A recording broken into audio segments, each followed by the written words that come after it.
الرحيم. هو الله الذي لا إله إلا هو الملك القدوس السلام المؤمن المهيمن العزيز الجبار المتكبر سبحان الله عما يشركون.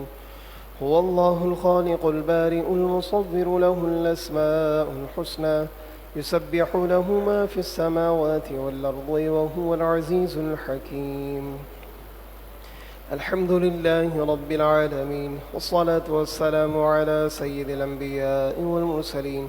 اللهم أنت السلام ومنك السلام تباركت يا ذا الجلال والإكرام. ربنا آتنا في الدنيا حسنة وفي الآخرة حسنة وقنا عذاب النار. اللهم إنا نسألك علما نافعا ورزقا طيبا وعملا متقبلا. اللهم رب ارحمهما كما ربياني صغيرا. اللهم انصر أهل فلسطين.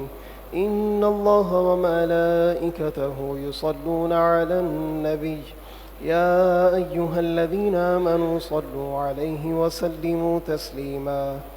اللهم صل على سيدنا مولانا محمد معدن الجود والكرم وآله وبارك وسلم. سبحان ربك رب العزة عما يصفون وسلام على المرسلين والحمد لله رب العالمين. آمين. لا إله إلا الله محمد رسول الله.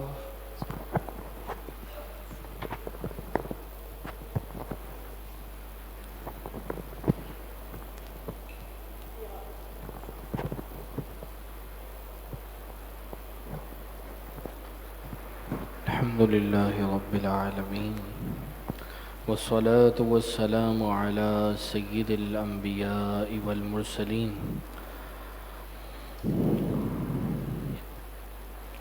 قال الله تبارك وتعالى في القرآن المجيد والفرقان الحميد: إن الله وملائكته يصلون على النبي يا أيها الذين آمنوا صلوا عليه وسلموا تسليما. اللهم صل على سيدنا ومولانا محمد معدن الجود والكرم وآله وصحبه وبارك وسلم. صلاة وسلاما عليك يا سيدي يا رسول الله. بحمد اللہ تبارک و تعالی آج ہمارے درس قرآن پاک کا آغاز سورہ مائدہ کی آیت نمبر 106 سے ہوگا.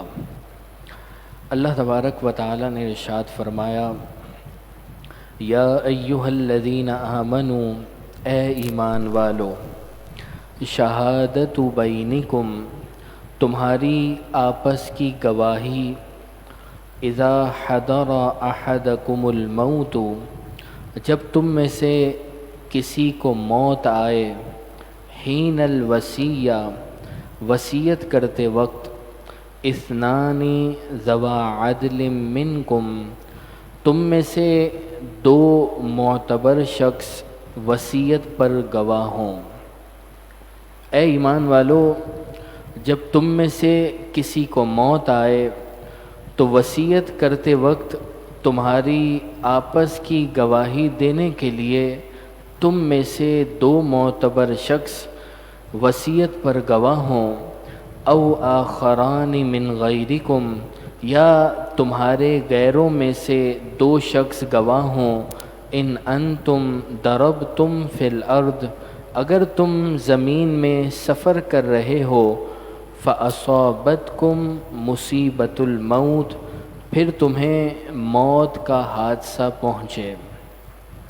اس آیت کریمہ کا شان نزول یہ ہے کہ مہاجرین میں سے بدیل رضی اللہ تعالیٰ عنہ، جو کہ حضرت عمر بن عاص رضی اللہ تعالیٰ عنہ کے آزاد کردہ غلاموں میں سے تھے. آپ تجارت کی غرض سے ملک شام کی طرف دو نصرانیوں کے ساتھ روانہ ہوئے. دو نصرانی آپ کے ساتھی تھے. ان میں سے ایک کا نام تمیم داری تھا اور دوسرا کا نام عدی تھا.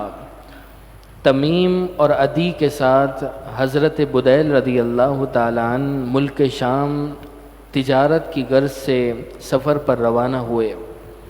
شام پہنچتے ہی بدیل رضی اللہ تعالیٰ عنہ بیمار ہو گئے اور انہوں نے اپنے تمام سامان کی فہرست جو جو ان کے پاس تھا وہ سب لکھ کر سامان میں ڈال دی، اور جو دو ساتھی ان کے ساتھ تھے ان کو اس کی اطلاع نہیں دی کہ یہ فہرست میں نے اندر ڈال دی ہے۔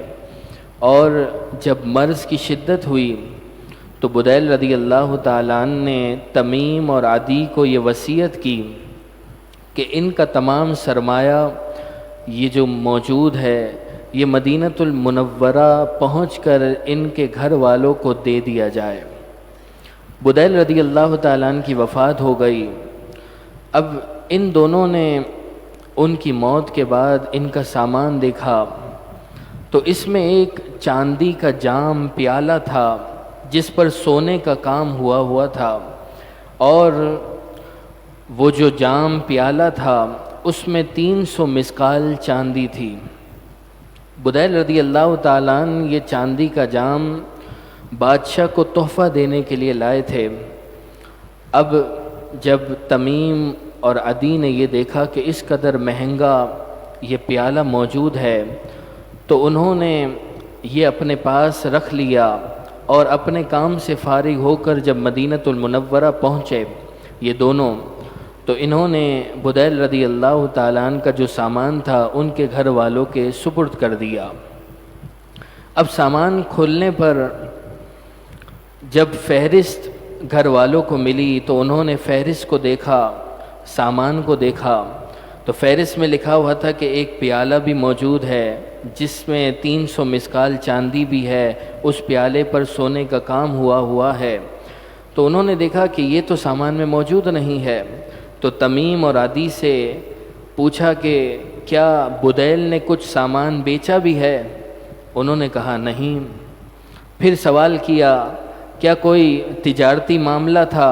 انہوں نے کہا نہیں۔ پھر گھر والوں نے پوچھا کہ ایسا تو نہیں کہ شہر پہنچتے ہی وہ بیمار ہو گئے ہوں اور بہت عرصہ بیمار رہے ہوں تو بیماری کی حالت میں ان پر علاج میں کچھ اخراجات ہوئے ہوں؟ انہوں نے کہا نہیں، ایسی تو بات نہیں ہے، جیسے ہی وہ ملک شام پہنچے بیمار ہوئے اور تھوڑے ہی دنوں بعد انتقال ہو گیا۔ تو پھر ان لوگوں نے کہا کہ ان کے سامان میں ایک فہرست ملی ہے اور اس میں یہ لکھا ہوا ہے کہ ان کے سامان میں ایک چاندی کا پیالہ بھی موجود ہے کہ جس میں اس قدر چاندی اور سونا تھا۔ انہوں نے کہا ہمیں اس کا معلوم نہیں ہے۔ اب یہ معاملہ نبی کریم صلی اللہ علیہ وسلم کے دربار میں پیش ہوا۔ تمیم اور عدی وہاں بھی انکار کرتے رہے کہ ہمیں نہیں معلوم وہ پیالہ کہاں گیا، اور انہوں نے قسم کھا لی۔ اس پر یہ آیت نازل ہوئی اور اسلامی عدالت کے اصول سکھائے گئے کہ اے ایمان والو، جب تم میں سے کسی کو موت آئے تو وصیت کرتے وقت تمہارے آپس کی گواہی دینے کے لیے 2 معتبر شخص وصیت پر گواہ ہوں، یا اگر تم سفر پر ہو اور تمہارے قریبی لوگ نہ ہوں تو تم اپنے غیروں میں سے 2 شخص کو گواہ بنا لو۔ تحبسونہما من بعد الصلاۃ، تم ان دونوں کو نماز کے بعد روک لو۔ فیقسمان باللہ، تو وہ اللہ کی قسم کھائیں۔ ان ارتبتم، اگر تمہیں ان کی سچائی میں شک پڑے تو وہ اللہ کی قسم کھائیں۔ کس بات پر؟ لا نشتری بہ ثمنا، کہ ہم اس قسم کے بدلے کوئی مال نہ لیں گے۔ ولو کان ذا قربا، اگرچہ قریبی رشتہ دار ہوں، یعنی ہم رشتے اور مال کی وجہ سے جھوٹی قسم نہیں کھائیں گے۔ اس نماز سے مراد کہ کہا گیا کہ نماز کے بعد تم روک لو، اس سے مراد مفسرین نے فرمایا کہ نماز عصر ہے۔ جب یہ آیت کریمہ نازل ہوئی، نبی کریم صلی اللہ علیہ وسلم نے نماز عصر پڑھ کر عدی اور تمیم کو بلایا ان دونوں کو منبر شریف کے پاس قسمیں دیں، ان دونوں نے قسمیں کھائیں۔ اس کے بعد مفسرین فرماتے ہیں کہ مکہ مکرمہ میں وہ پیالہ ملا، پکڑا گیا، اور جس شخص کے پاس تھا اس نے کہا کہ میں نے یہ پیالہ تمیم اور عدی سے خریدا ہے۔ تو اس آیت کریمہ میں فرمایا کہ وہ نماز کے بعد تم انہیں روک لو، اگر تمہیں ان کی سچائی پر شک ہو تو وہ قسم کھائیں کہ ہم جھوٹی قسم نہیں کھائیں گے، وَلَا نَكْتُمُ شَهَادَةَ اللَّهِ، اور ہم اللہ کی گواہی نہیں چھپائیں گے، إِنَّا إِذًا لَمِنَ الْآثِمِينَ، اگر ایسا کریں تو ہم ضرور گناہ گاروں میں سے ہوں گے، آثمین گناہ گاروں میں سے ہوں گے۔ فَإِنْ عُثِرَ، پھر اگر پتہ چلے، عَلَىٰ أَنَّهُمَا اسْتَحَقَّا إِثْمًا، کہ وہ دونوں گواہ کسی گناہ کے مرتکب ہوئے، یعنی انہوں نے جھوٹی گواہی دی ہے، فَآخَرَانِ يَقُومَانِ مَقَامَهُمَا، تو ان کی جگہ دوسرے دو شخص کھڑے ہوں، من الذین استحق علیہم الاولیان، کہ جن کا حق پہلے جھوٹے گواہوں نے ضائع کیا، فیقسمان باللہ، پھر وہ دونوں اللہ کی قسم کھا کر کہیں، لشہادتنا، کہ ہماری گواہی احق من شہادتہما، ان دونوں پچھلے گواہوں سے زیادہ ٹھیک ہے، وما اعتدینا، اور ہم حد سے نہیں بڑھے، انا اذا لمن الظالمین، ایسا ہو تو ہم ضرور ظالموں میں سے ہوں گے۔ چنانچہ بدیل رضی اللہ تعالیٰ عنہ کے واقعے میں جب ان کے دونوں ساتھیوں یعنی تمیم اور عدی کی خیانت ظاہر ہوئی، جب خیانت ظاہر ہو گئی کہ انہوں نے خیانت کی ہے، وہ پیالہ مکہ مکرمہ میں بیچ دیا ہے، تو بدیل رضی اللہ تعالیٰ عنہ کے ورثاء میں سے دو شخص کھڑے ہوئے اور انہوں نے قسم کھائی کہ یہ پیالہ یہ بدیل کا ہے اور ہماری گواہی ان دونوں کی گواہی سے زیادہ ٹھیک ہے۔ ذالک ادنا، یہ گواہی پر گواہی کا جو طریقہ ہے اس بات کے زیادہ قریب ہے، ان یأتو بالشہادت علی وجہہا، کہ گواہی دینے والے صحیح طریقے سے ٹھیک ٹھیک گواہی دیں، او یخافو، یا وہ ڈریں خوف کریں، ان ترد ایمان بعد ایمانہم، کہ ان کی قسموں کے بعد جھوٹی قسمیں رد کر دی جائیں گی۔ خلاصہ یہ ہے کہ اس معاملے میں جو حکم دیا گیا کہ عدی اور تمیم کی قسموں کے بعد مال نکل آنے پر جو میت کے رشتہ دار ہیں ان سے قسمیں لی گئیں، یہ کیوں کیا گیا؟ یہ اس لیے کیا گیا کہ لوگ اس واقعے سے سبق حاصل کریں اور جو گواہی کا معاملہ ہے اس پر حق کی راہ پر چلیں، اور تاکہ لوگ اس بات سے خوف زدہ رہیں کہ جھوٹی گواہی کا جو انجام ہے وہ نہایت ہی شرمندگی اور رسوائی والا ہے، کہ اگر کوئی شخص جھوٹی گواہی دیتا ہے اور بعد میں یہ معلوم ہو جائے کہ اس نے جھوٹی گواہی دی ہے تو پھر اسلامی عدالت نے اس کے کچھ اصول مرتب کیے ہیں۔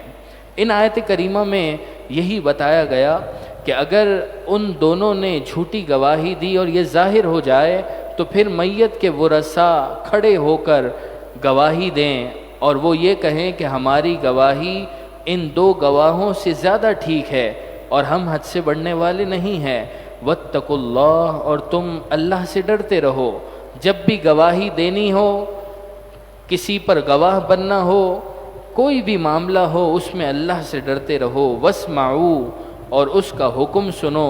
واللہ لا یہدی القوم الفاسقین، اور اللہ نافرمانوں کو ہدایت نہیں دیتا۔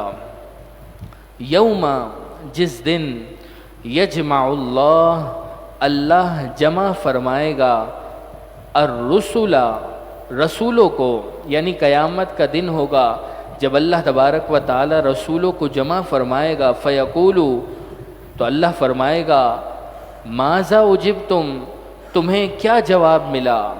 یعنی جب تم نے اپنی امتوں کو ایمان کی دعوت دی تو انہوں نے تمہیں کیا جواب دیا؟ قولو، رسول انکساری اور عاجزی سے عرض کریں گے لا علم لنا، ہمیں کچھ علم نہیں ہے، انک انت علام الغیوب، تو ہی سب غیبوں کا خوب جاننے والا ہے۔ انبیاء کا یہ جواب ان کے کمال ادب کی شان ظاہر کرتا ہے کہ وہ اللہ کے علم کے سامنے اپنے علم کو اصلاً نظر میں نہیں لاتے اور اس کو قابل ذکر نہ سمجھیں گے اور معاملہ اللہ تبارک و تعالیٰ کے علم و عدل کے سپرد کر دیں گے کہ اے مالک تو بہتر جاننے والا ہے۔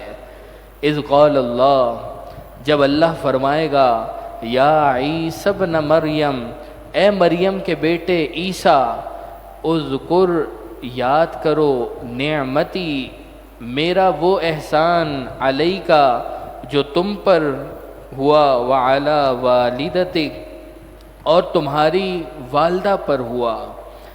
اے عیسیٰ ابن مریم، تم میرا وہ احسان یاد کرو جو تم پر اور تمہاری والدہ پر ہوا۔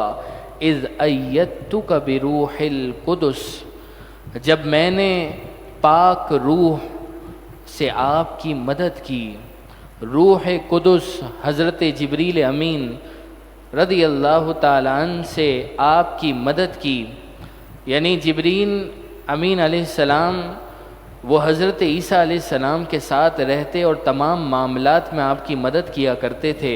وہ احسان اللہ تبارک و تعالی یاد فرما رہا ہے۔ تکلم الناس فی المہدی وکہلا، آپ لوگوں سے کلام کرتے تھے فی المہدی، جھولے میں، یعنی بہت چھوٹی عمر میں آپ نے لوگوں سے کلام کیا، وکہلا، اور پکی عمر کا ہو کر آپ نے لوگوں سے کلام کیا۔ وَإِذْ عَلَّمْتُكَ، جب میں نے تمہیں سکھائی، الکتاب، کتاب، والحکمہ، اور حکمت سکھائی، والتوراۃ والانجیل، اور توریت اور انجیل سکھائی، وَإِذْ تَخْلُقُ مِنَ الطِّينِ، اور جب آپ بناتے تھے کہیئۃ الطیر، پرندے جیسی صورت مٹی سے، بِإِذْنِی، میرے حکم سے، فَتَنْفُخُ فِیہا، پھر اس میں پھونک مارتے تھے، فَتَکُونُ طَیْرًا بِإِذْنِی، تو وہ میرے حکم سے پرندہ بن کر اڑنے لگتا۔ یہ حضرت عیسیٰ علیہ السلام کے معجزات کا ذکر ہو رہا ہے کہ آپ یاد فرمائیں کہ جب آپ پرندے جیسی صورت مٹی سے بناتے تھے اور پھر اس میں پھونک مارتے تھے تو وہ پرندہ بن کر اڑنے لگتا تھا۔ وَتُبْرِئُ الْأَكْمَحَ، اور آپ شفا دیتے تھے، الْأَكْمَحَ، پیدائشی اندھوں کو، وَالْأَبْرَصَ، اور سفید داغ والوں کو، برص کے مریضوں کو، بِإِذْنِی، میرے حکم سے۔ حضرت عیسیٰ علیہ السلام کا یہ عظیم معجزہ تھا کہ جو پیدائشی اندھے ہوتے تھے، جو سفید داغ والے برص کے مرض میں مبتلا ہوتے تھے، حضرت عیسیٰ علیہ السلام ان پر دم کرتے تو وہ صحت یاب ہو جایا کرتے تھے۔ وَإِذْ تُخْرِجُ الْمَوْتَى بِإِذْنِی، اور جب آپ مردوں کو زندہ کر کے قبروں سے نکالتے تھے میرے حکم سے۔ وَإِذْ كَفَفْتُ بَنِي إِسْرَائِيلَ عَنْكَ، اور اے عیسیٰ یاد کرو جب میں نے بنی اسرائیل کو تم سے روکا۔ یہ ایک اور نعمت کا بیان ہے کہ اللہ تبارک و تعالیٰ نے حضرت عیسیٰ علیہ السلام کو یہودیوں کے شر سے محفوظ رکھا۔ یہودیوں نے حضرت عیسیٰ علیہ السلام کے اس قدر روشن معجزات دیکھ کر آپ کو شہید کرنے کا ارادہ کیا۔ اللہ تبارک و تعالیٰ نے آپ کو آسمان پر اٹھا لیا اور وہ یہودی نامراد رہ گئے۔ فرمایا یاد کریں اے عیسیٰ جب میں نے بنی اسرائیل کو آپ سے روکا، اذ جئتہم، جب آپ ان کے پاس لائے، بالبینات، روشن نشانیاں، فقال الذین کفروا منہم، تو ان میں سے جو کافر تھے وہ بولے، ان ھذا الا سحر مبین، کہ یہ تو صرف کھلا جادو ہے۔ جب بھی انہوں نے یہ معجزات دیکھے کہ مادرزاد اندھے صحت یاب ہو گئے، انہیں شفا مل گئی، جو برص کے مرض میں مبتلا ہوئے ان کو بھی شفا مل گئی۔ تو انہوں نے یہ دیکھ کر کہا کہ یہ تو کھلا جادو ہے۔ وَإِذْ أَوْحَيْتُ إِلَى الْحَوَارِيِّينَ، اور جب میں نے حواریوں کے دل میں ڈالا۔ حواری یہ حضرت عیسیٰ علیہ السلام کے اصحاب اور آپ کے خاص لوگ ہیں۔ جس طرح نبی کریم صلی اللہ علیہ وسلم کے ساتھ جو رہے انہیں صحابہ کرام کہا جاتا ہے، اسی طرح حضرت عیسیٰ علیہ السلام کے ساتھ جو رہتے ان کے خاص لوگ انہیں حواری کہا جاتا ہے۔ تو اللہ تبارک و تعالی نے فرمایا کہ جب میں نے حواریوں کے دل میں ڈالا ان آمنو بی، کہ مجھ پر ایمان لاؤ، وبی رسولی، اور میرے رسول عیسیٰ پر ایمان لاؤ، قولو، تو حواریوں نے کہا آمنا، ہم ایمان لائے، وشہد، اے عیسیٰ آپ گواہ ہو جائیں، بِأَنَّنَا مسلمون، کہ ہم مسلمان ہیں۔ اذ قال الحواریون، جب حواریوں نے کہا یا عیسیٰ ابن مریم، اے عیسیٰ ابن مریم، هل یستطیع ربک، کیا آپ کا رب ایسا کرے گا، ان ینزل، کہ وہ نازل کرے، علینا، ہم پر، مائدۃ من السماء، ایک دسترخوان کھانے کا ہم پر اتارے۔ اس سورہ مبارکہ کا نام المائدہ ہے، جس کا معنی ہے دسترخوان، جو کھانے کا دسترخوان لگتا ہے۔ اس آیت کریمہ میں فرمایا جا رہا ہے کہ حواریوں نے حضرت عیسیٰ علیہ السلام سے یہ کہا کیا آپ کا رب ایسا کرے گا کہ وہ ہم پر آسمان سے ایک دسترخوان نازل کرے؟ قولا، حضرت عیسیٰ علیہ السلام نے فرمایا اتقوا اللہ، تم اللہ سے ڈرو، ان کنتم مؤمنین، اگر تم ایمان والے ہو۔ یعنی حضرت عیسیٰ علیہ السلام نے فرمایا کہ تم تو وہ سوال کر رہے ہو جو کسی امت نے نہیں کیا، تمام امتوں سے نرالا سوال کرنے میں اللہ سے ڈرو اگر تم ایمان والے ہو۔ قولو، وہ بولے، حواری بولے، نریدو، ہم چاہتے ہیں، ان نأکل منہا، کہ ہم اس دسترخوان سے برکت کے لیے کھائیں، وتطمئن قلوبنا، اور ہمارے دل مزید مطمئن ہو جائیں، یعنی ہمارا یقین مزید قوی ہو جائے۔ ہم نے قدرت الہیہ کو دلیل سے جانا ہے، ہم ایمان والے ہیں، اگر ہم یہ دیکھ لیں گے کہ آسمان سے دسترخوان نازل ہو رہا ہے تو مزید ہمارا جو اطمینان ہے وہ مزید ہمارے دل مطمئن ہو جائیں گے۔ وَنَعْلَمَ، اور ہم آنکھوں سے دیکھ لیں، ان قد صدقتنا، کہ آپ نے ہم سے سچ فرمایا ہے۔ آپ نے فرمایا آپ اللہ کے رسول ہیں تو ہم اپنی آنکھوں سے یہ دیکھ لیں گے۔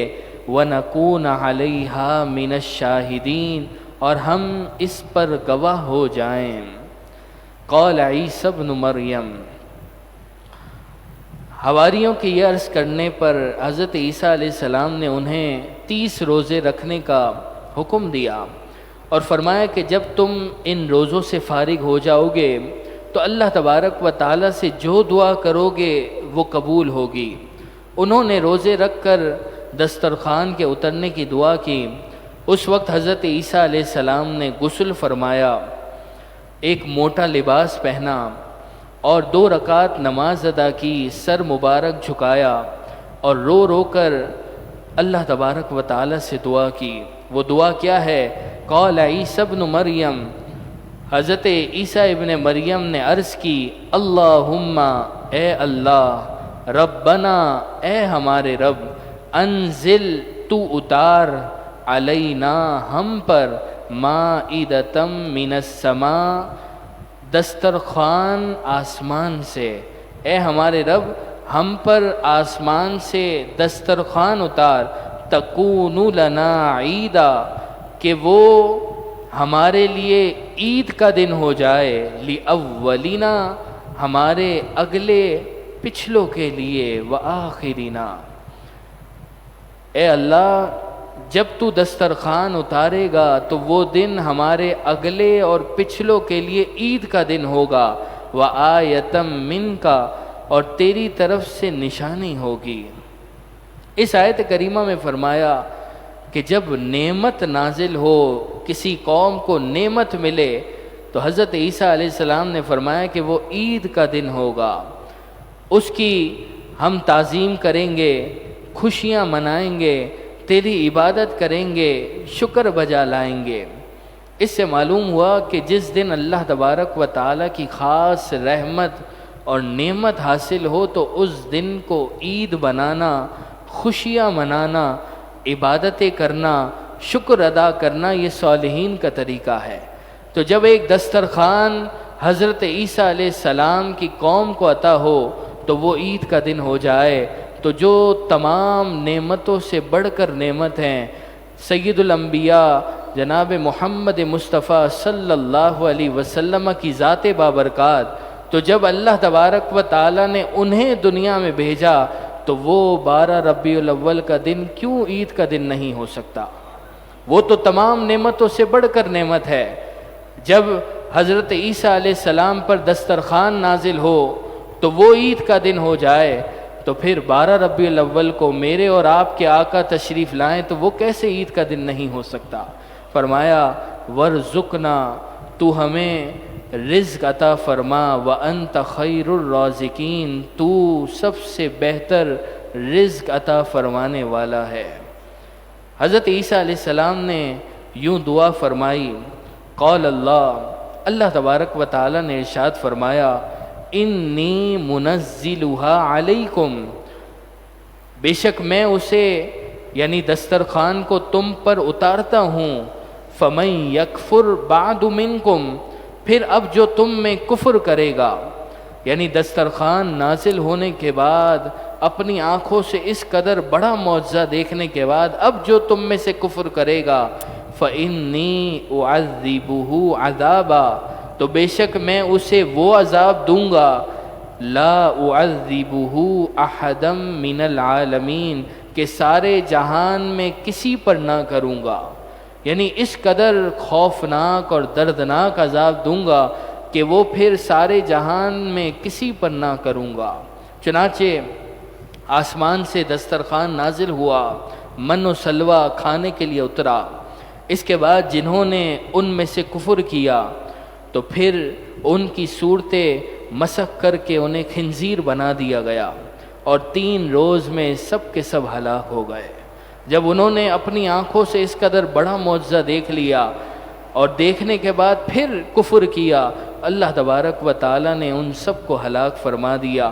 اللہ تبارک و تعالیٰ سے دعا ہے، اللہ تبارک و تعالیٰ ہم تمام کے ایمان اور عقیدے کی حفاظت فرمائے، اور بالخصوص جہاں جہاں مسلمان پریشان حال ہیں، مظلوم ہیں، بالخصوص فلسطین کے مسلمانوں پر اللہ تبارک و تعالی اپنا خصوصی فضل و کرم نازل فرمائے۔